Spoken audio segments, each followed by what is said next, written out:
So you believe that the college system in America is rigged? Is that what you said? Is that what you believe? That's what I said. I made a few attempts in going to college, and it's really designed for employees. I mean, if you think about it, going through college, going through school is designed for you to end up in a job, end up working for someone else and building in corporate America. It's not designed for free thinking entrepreneurs and people going out on their own. So okay, let's kind of dig into that a little bit because I don't necessarily disagree with you. As a matter of fact, I'm a former school teacher and I have 2 degrees, and I'm not using either one of them directly. Although I guess you could argue that indirectly, I'm using both my degrees as a business coach and speaker today. But when we talk about when we talk about setting people up to become employees, which I think is an interesting point, why do you believe that it's set up for an employee system rather than an entrepreneur system? Because I agree with you, but why do you believe that? Well, in my experience, I mean, the information is very targeted. I mean, it's where I see the benefit is it teaches you how to learn how to research, but it doesn't teach you how to think for yourself and how to to take deductive reasoning so much. Like, Yeah, so I'm making some notes on this because I think the college system being rigged, it's teaching you to pass a test. You know, when you're a real estate guy, right? I mean, you guys work together when you're investing together as a real estate. Hey, what do you think about this? What do you think? But on a test in school, it's like you have to do this alone. And if you ask your neighbor what he thinks about it, that's called cheating. But that's not how the real world works, is it? well, in school, you're given the information and you take a test. You get the lesson, then you have the test. In real life, you have the test, and then you get the lesson from the test. That make sense? Oh, that's good. That's gold, Mark. I like that. I like that a lot. Well, we're talking with Marc Ruiz today. He is the former president of the Tulsa Real Estate Investors Association, as well as a house flipper. He's a millionaire landlord. He is a mentor, coach, and motivator, and he is remodeled personally over 600 houses in Oklahoma, and he currently owns over 200 units. He's all in on the real estate market in Oklahoma. Specifically, what he's doing now is he's trying to figure out how to work with 1,000 investors, high net worth people, how they can get into real estate as a way to have a better investment. So I'm sure there's some interesting things there. But one of the things, Mark, that you mentioned, and we talked about this pre-show, was that you talk about how you can take the guesswork out of your investors who come with you on how much money they'll make. And let me be very frank. That is one of the reasons I'm not more in real estate. I'm not like I don't know how much money I'm going to make. So how do you take the guesswork out of that? So, we've been doing this for. I've been doing this since I was 21 years old. I started with Robert Allen with no money down, and I've evolved over the years, and I've tried most every facet of real estate. It is hard to predict, like flipping houses. Flipping houses is great, but it's active work and it's hard to predict. It's hard to sustain. Going into rentals is a little bit more predictable, but then you still have the remodel side of it. You have the construction, and there's still variables. Build to rent, new construction, turnkey rentals it's much more predictable. It's much more repeatable. It's much more scalable. We're building a new product. We're following the same plans, and we're just rinsing and repeating at this point. So if I come to you and say, look, I've got X number of dollars to invest. I don't know what number you would want somebody to invest, but if they got $100,000 to invest, $200,000 to invest, how much money can you make me, Mark? You can show them a plan. Say, okay, if you invest this much dollars, you should see cash flow this amount. Your investment should appreciate this amount. You'll make this much. Is that what you're saying? Correct. So the one thing that we've learned over the years, the days of you still make good money flipping houses. The days of actually like making money and living off your rental income with the current rates and the market conditions has become very difficult. So we've had to change the way that we look at things and the way that we approach it. That's, we went from remodeling to new construction. We went to new construction because we're able to control more of the process. Everything is new. Everything is under warranty. So when you come into the build to rent space, you eliminate all your capital expenditures for the next 5 to 10 years. Like just off the top, everything is new. Everything is under warranty. You eliminate most of your maintenance because everything is also new. And what we do is we're the builders and we warranty our work, and then we manage the property. We handle the maintenance. We handle the process all the way through. So we really simplify it for people. But um, going into the new environment allows us to bypass a lot of the guesswork. Makes So sense. when you, but I mean, that is that really repeatable everywhere? I mean, I know that seems like it's probably working there, but is that repeatable for all investors? So in theory, it depends on the market, depends on where you're at. We're looking at the build to rent, the work entry level workforce type housing, affordable housing, which affordable is very relative these days because what we could afford 5 years ago and what we can afford today are not the same. And what still baffles my mind is people can't afford to buy a house at these rates, but they're able to pay rent on higher rents than what the mortgage would be. But anyhow, so back to with the rental properties. I mean, you're looking at a marginal. You make decent money, cash on cash for your return. Where rentals are really beneficial is a tax shelter, having those write-offs and be able to offset income, earned income, and then writing the appreciation. So, if we look at a 5 or 10 year model, so you buy a new construction, you don't have any major expenses other than your tenant maintenance. You depreciate it, you pay down the mortgage, you ride the appreciation, and then in 5 to 10 years, you take your exit, you roll 1031 into something new, and you repeat the process. So you're able to keep those tax benefits, go into larger assets, but you're more or less you're building wealth. You're not getting rich, you're building wealth. Makes sense. There's Yeah. Well, there's a very big difference between getting rich and building wealth. I mean, if you want to not be poor, there's certain things you do. If you want to be rich, there's certain things you do. If you want to build wealth, there's other things you do. And it seems to me like real estate has been one of those things historically that if you want to build wealth, that's where you got to be. And that's why you started at age 21. Well, so flipping houses and active income. I mean, it's still a job. But it's a high paying job, and you can get rich doing it. Where the wealth part comes in is where you're making money without active participation. Now, the key word is passive income, which we don't believe there's no real such thing as passive income. I mean, there is turnkey income. The difference is passive is implies there's no work being done for the money being earned, which is partially true if you do it correctly. But at the same time, if you're in the wrong investment and you're not supervising it, you're not having somebody that is professionally managing your investment, your passive income, at some point it's going to turn and it's going to end up um, recapturing all that income for management, tenant turnover, um, tenant just what's the word I'm looking for? Damage. I mean, there's lots of things that are unaccounted for. So if you're not careful, that passive income, if you're not watching it, you're not monitoring it, you lose it. So we believe in turnkey income. The difference is the work has to be done, but no one says you have to do the work. Just like money. I mean, money has to be spent in real estate, but no one says it has to be your money. So Hmm. you leverage and turnkey. Somebody else is professionally managing and monitoring and working these properties. So the work is still being done. It's just not being done by you. So let's go back to that college discussion. So you believe it's rigged. It's to setting people up to be employees, not entrepreneurs.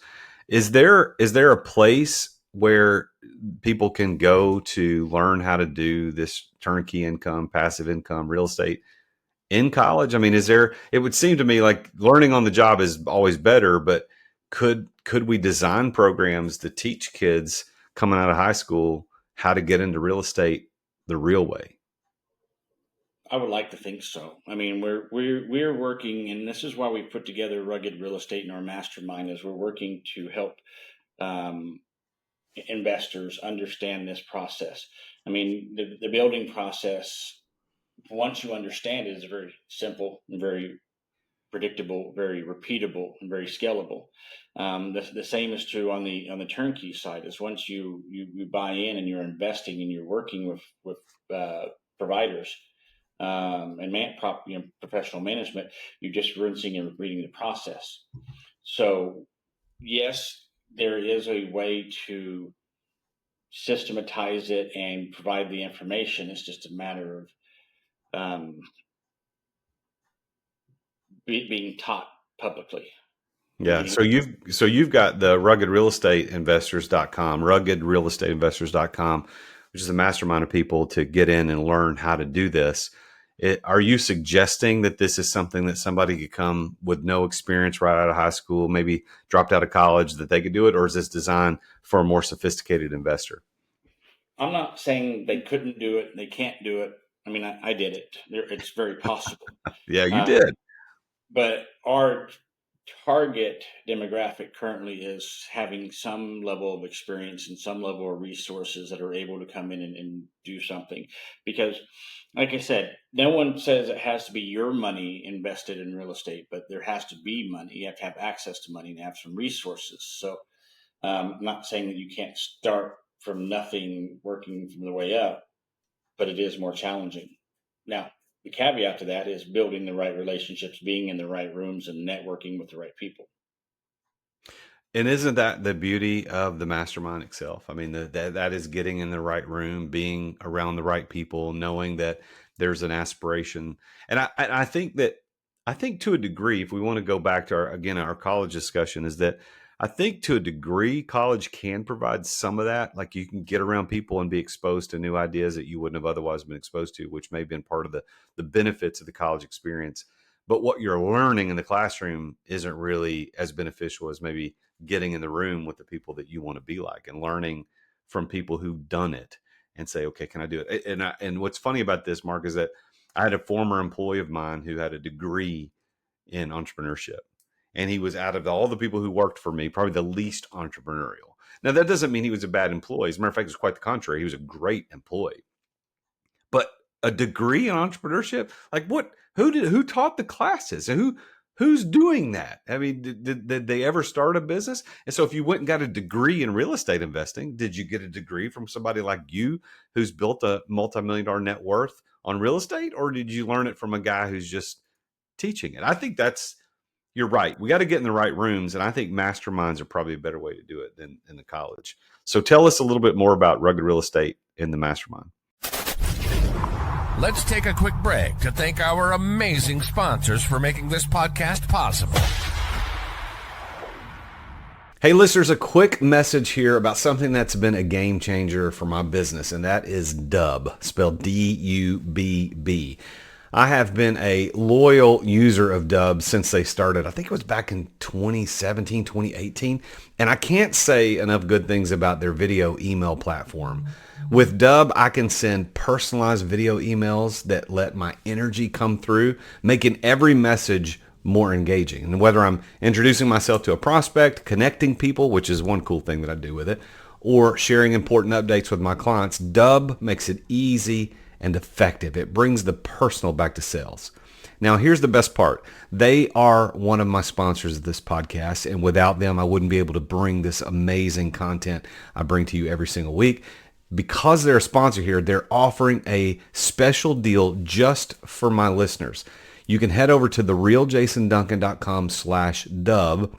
That's therealjasonduncan.com/Dubb, and that's D-U-B-B. And you're going to get 50% off your first 2 months. This is your chance to revolutionize your email game and your video game. Trust me, Dubb has closed more deals for me than anything else. Give it a try. See the difference. Thanks for listening to our sponsors. Now, back to the show. So the mastermind, I mean, the idea is putting together a room of people who are on who are on the similar mission, who want to build. You know, I'm surrounding myself with people who want to build stuff, and then we're utilizing and leveraging off of each other's experience. It's not just, you know, me in front of the room talking about my last 20 years.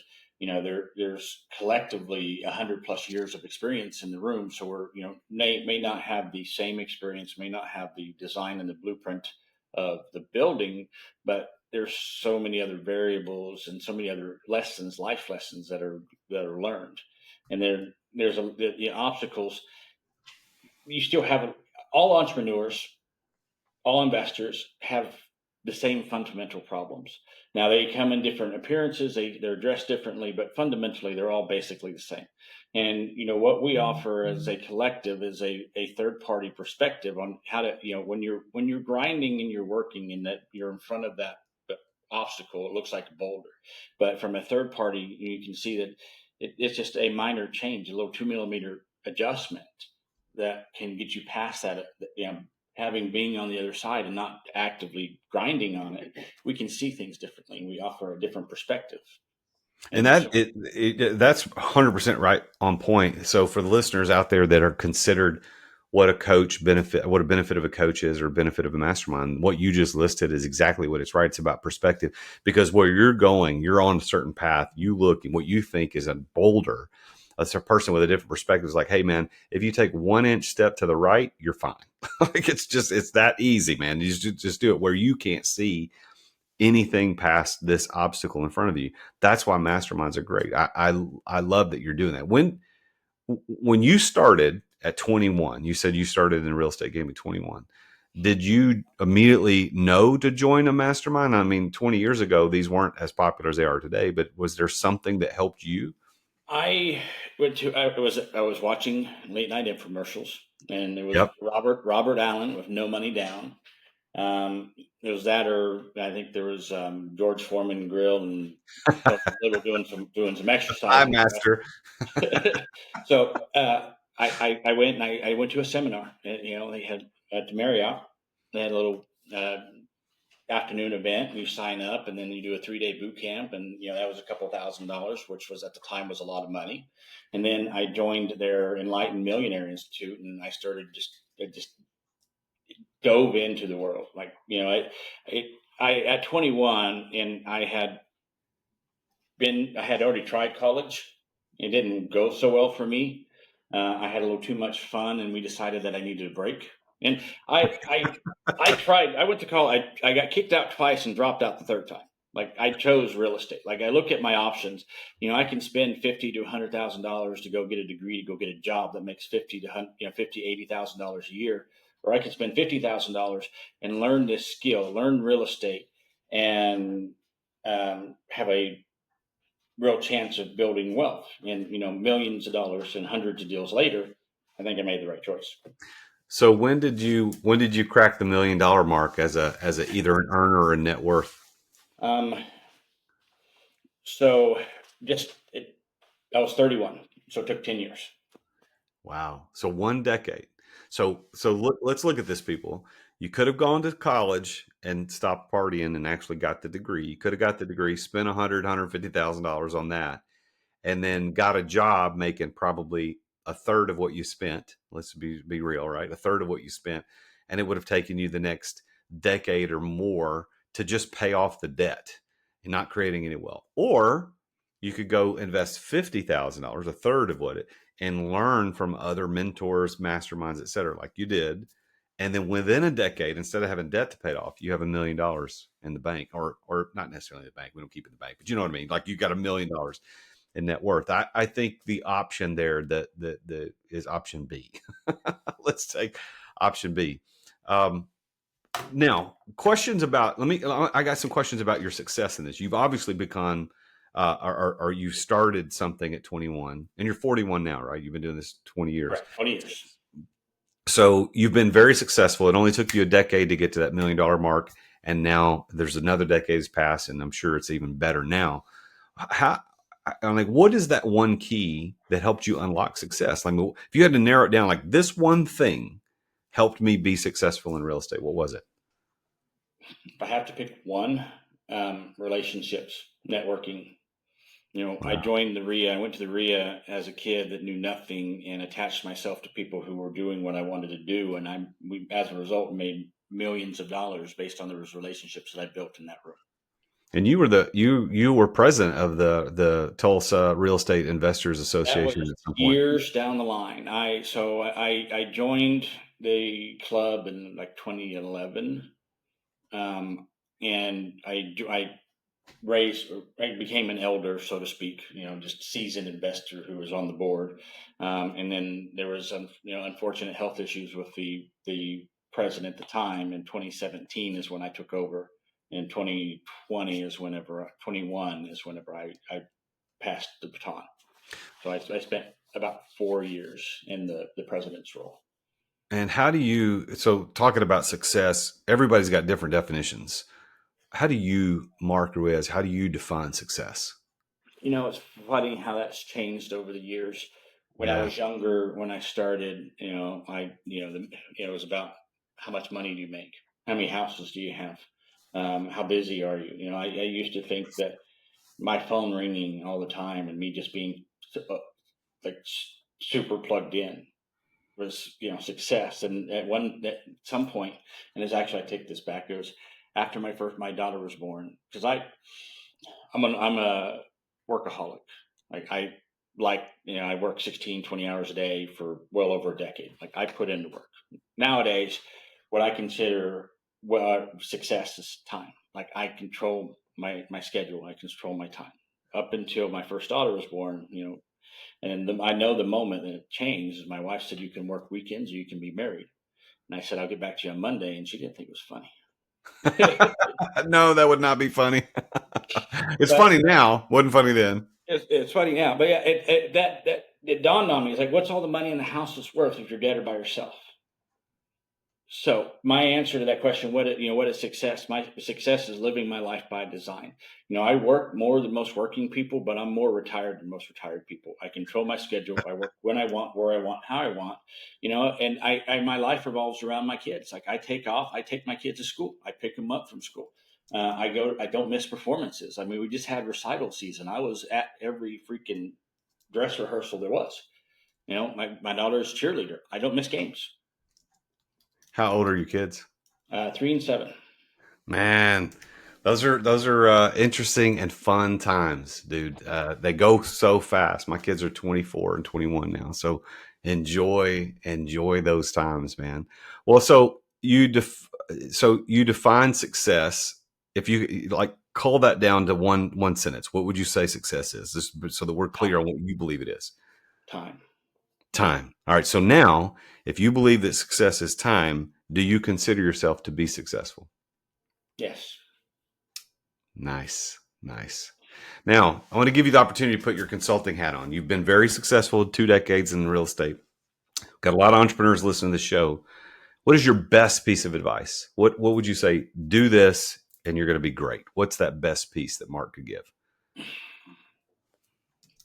Network, get to know people. And I'm a student of Tony Robbins. Yeah. And I saw his picture behind you on your shelf somewhere. yeah, he's, I'm a big believer in coaching. To this day, I still spend 6 figures on coaching. Like, I believe in information. I believe in growth. I believe in, educating yourself. I don't believe in the school system, but I believe in education.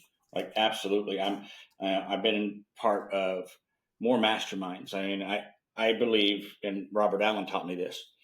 I don't want you to draw me a map or tell me how to go. I want you to show me. I want you to take me by the hand. So find, mentoring, find masterminds, get in the group, in the room. As Tony Robbins says, your life is a direct reflection of the expectation of your peer group. Said differently, you are who you hang out with. You are who you spend your time with. Well, and that goes back to that last comment that you made, you are who you spend your time with, goes back to the beauty of a mastermind, because you're only going to get as good as the people who you're hanging out with. I think it was Jim Rohn who said it. I mean, Brian Kelly said it. Zig Ziglar said it. I mean, every major guy said you're the average of the 5 people that you hang out with the most. So who are you hanging out with? And you're either the smartest guy in that group or you're the dumbest guy in that group. And the idea is you want to be, and we're using those terms, tongue in cheek, but you want to be on the lower end of that so that they're pulling you up, that they're pushing you to new heights.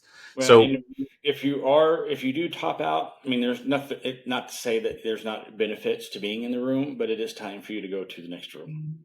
yeah, I had a mentor teach me that years ago, and I'd never heard that. I'd always been told or thought that, try to be the smartest, the most impressive, the wealthiest, the sharpest dressed in the room. And I never really thought about it any other way. So I'd attempted to be that. And in most cases I was that, but then I had him in my life and he's like, no, you need to be the least person in that room.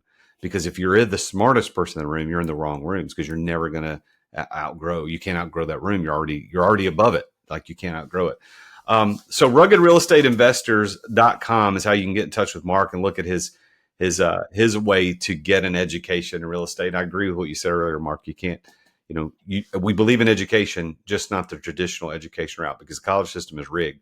It's not teaching people how to become millionaires through real estate, or how to buy and own and run businesses. So congratulations on all your success. I'm going to give you, before we sign off for the show today, I want to give you the last word. Anything you want to say to the audience before we sign off today? Well, I want to encourage people to find the right room, to find that group that inspires them and then challenges and then holds you accountable. Just because you're inspired doesn't mean that, discipline, inspiration only lasts so long. Accountability and discipline is what's going to take you there. That's good stuff. Well, big thanks to Marc for being on the show today. Again, I want to encourage you to take a look at his stuff at ruggedrealestateinvestors.com, ruggedrealestateinvestors.com. And he's on Instagram at Rugged Real Estate and on TikTok at Rugged Real Estate. So check him out there. Listen, if you are a listener to the show who is interested in real estate, I've had literally dozens and dozens and dozens of guests on the show who have been professionals and experts in the real estate game. And if you are still sitting here listening today, as we just talked to Marc about this, and you have not taken action, this is your fault. You've had way too many opportunities listening to this show and other shows to tap into one of these guys. So I'm calling you out. Right now, as soon as this show's over, I want you to type in your browser on your phone, wherever you're listening to this, ruggedrealestateinvestors.com. Reach out, start the process. It took him 2 decades to get where he is today, but it only took him a decade to hit that $1 million mark. Every day you wait is a day you're not experiencing the life that you want. So make sure that you do that. So thank you for listening. I'm really appreciative of you being here, listening, watching, wherever you're tuning into the show. Thank you for being here. Listen to what the guy says at the end of the show, the outro guy. But until next time, as always, I'm the Real Jason Duncan, and Jesus is King. Thank you for listening to another edition of The Root of All Success with the Real Jason Duncan. If you've enjoyed this week's episode, visit therootofallsuccess.com to access the show notes and other helpful resources. Follow Jason on social media at The Real Jason Duncan. See you again next time here on The Root of All Success.